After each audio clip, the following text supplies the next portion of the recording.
Chers collègues, je vous salue. Comme prévu, nous sommes actuellement en train de tester l'enveloppe extérieure de notre tout premier dirigeable Nova 01. Nous vérifions ses caractéristiques de résistance et de durabilité, et son étanchéité. Et déjà maintenant, on peut observer son apparence extérieure, que nous verrons dans le ciel à l'avenir. Chamil, s'il te plaît, raconte-nous ce qui se passe ici aujourd'hui. Qu'est-ce qui pourrait vraiment intéresser nos spectateurs? Aujourd'hui, nous testons l'enveloppe. Cette enveloppe a été conçue avec de multiples solutions, ce qui nous aidera à l'exploiter dans diverses conditions. Par exemple, nous avons ici un montage de stabilisation.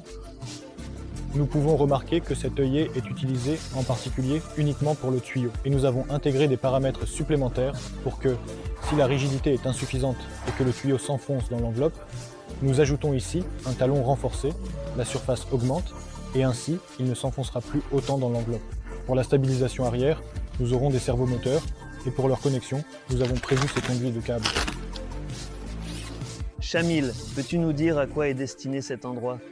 Sur l'enveloppe, nous aurons environ 4 stabilisateurs. Cet endroit est nécessaire pour les attacher avec des sangles et leur donner une rigidité renforcée. C'est absolument nécessaire. De plus, un emplacement a été prévu sur l'enveloppe pour une vanne à gaz. Dans nos conditions, elle n'est pas utilisée. Elle nous sert à réguler le volume de gaz et, en cas de besoin, à libérer une partie de l'hélium pour abaisser le vol. Ici, nous avons un dispositif de gouverne. Cet élément est destiné à sa fixation plus rigide. Le dispositif de gouverne nous sert lorsque, à basse vitesse, les empennages ne peuvent pas gérer, et nous l'utilisons pour tourner le dirigeable. Chamil, notre partie arrière est assez inhabituelle. Si j'ai bien compris, des nervures de renforcement seront spécialement insérées dans ces rainures, sur lesquelles le dispositif de gouverne sera placé. Ces nervures permettent une fixation plus rigide. Le dispositif de gouverne est nécessaire pour tourner à basse vitesse, car les empennages ne peuvent plus gérer. L'enveloppe elle-même est composée de 12 pétales.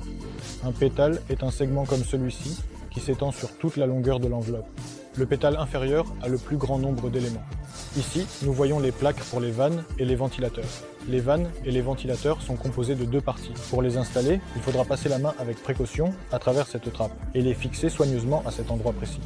Nous ne les installons pas pour le moment car nous effectuons des tests sur l'enveloppe elle-même. Oui, nous faisons des ajustements sur l'enveloppe elle-même.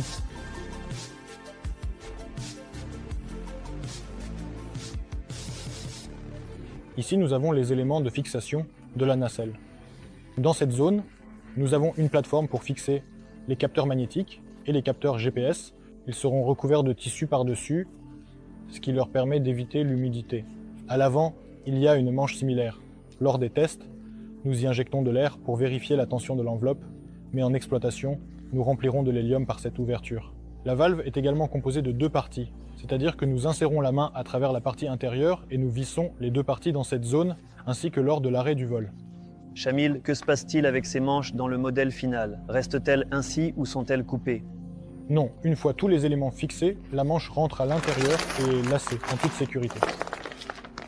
Nous sommes maintenant près du renforcement de proue du dirigeable Nova 01. Il a une conception assez inhabituelle. Chamil, à quoi cela est-il dû? La partie avant est la plus chargée. C'est pourquoi nous utilisons ici 12 rayons de force. En voici un exemplaire. Il sera fixé de cette manière.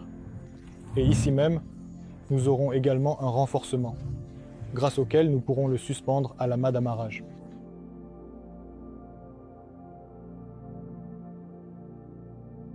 Alexandre, on m'a dit que tu pourrais me répondre à la question de savoir pourquoi ces manches sont ici.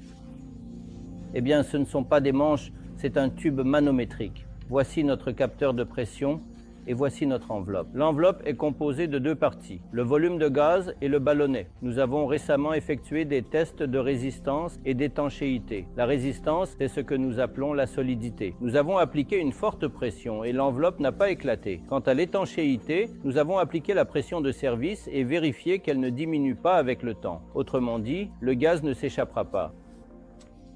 Nous avons mesuré la pression. Ce récepteur de pression passait par ce tube manométrique vers le capteur et du capteur vers l'écran. Cela provient du volume de gaz et il y en a un similaire sur le ballonnet. Donc en quelque sorte, nous travaillons avec deux pressions. Voilà, en gros, c'est tout.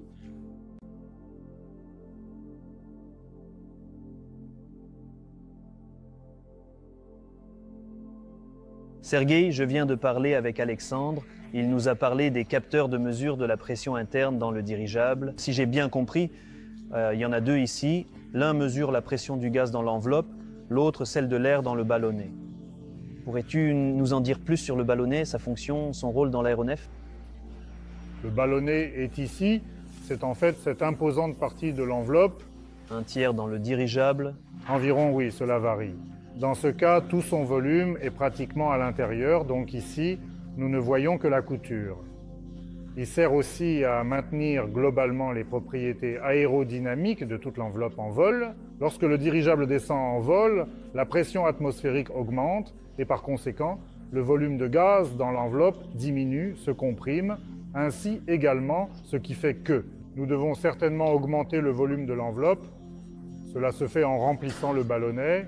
Ici, sur ce ballonnet, nous avons quelques ventilateurs puissants et plusieurs valves. Les ventilateurs servent à remplir complètement le volume du ballonnet lors de la descente du dirigeable et les valves sont utilisées de manière très efficace pour relâcher la pression lorsque le dirigeable monte plus haut, parce qu'en montant, la pression diminue et en descendant, la pression atmosphérique augmente en conséquence.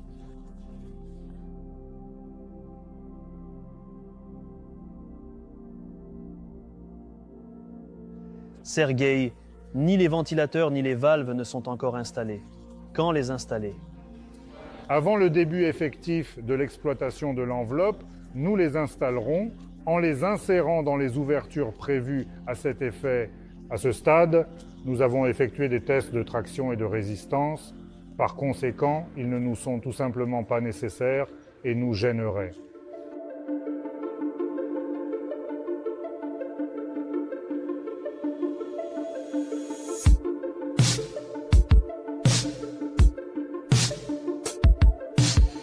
Nous avons évidemment déjà installé le renforcement de la proue ainsi que le nœud d'amarrage auquel notre dirigeable sera également amarré. Nous avons également ajusté l'empennage ainsi que le dispositif de gouverne à l'arrière de notre grand et innovant dirigeable. En plus de cela, nous avons également complété l'assemblage de la nacelle du dirigeable, l'avons ajusté, fixé, vérifié que tout nous convenait, puis l'avons démonté. Et demain, nous passerons au test du logiciel.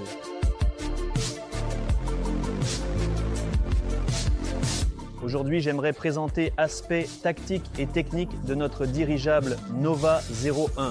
Il a un volume d'environ 130 mètres cubes, sa longueur est d'approximativement 17 mètres et son diamètre maximal dans sa partie la plus large est d'environ 3,7 mètres environ. Ce paramètre est également appelé section médiane. Je l'ai appris aujourd'hui. J'aimerais également noter que la vitesse de cet appareil sera d'environ 60-70 km/h, probablement. La masse de levage de cet appareil, ou plutôt, il serait plus exact de dire la charge utile que cet appareil pourra soulever, est d'environ 20 kg, mais ce n'est pas encore certain. Nous effectuerons les mesures finales de pesée plus tard et par conséquent, nous connaîtrons également le chiffre exact de la charge utile plus tard, mais nous prévoyons qu'il s'agira d'environ 20 kg. Pour remplir complètement et totalement cette enveloppe, avec de l'hélium, il faudra environ approximativement 110 mètres cubes de cet hélium. La hauteur maximale que cet appareil pourra atteindre sera d'environ 1,5 km, mais naturellement, il ne volera pas à de telles altitudes. Son altitude de travail sera d'environ 500 mètres, ce qui est suffisant pour que le dirigeable accomplisse parfaitement les tâches qui lui seront assignées.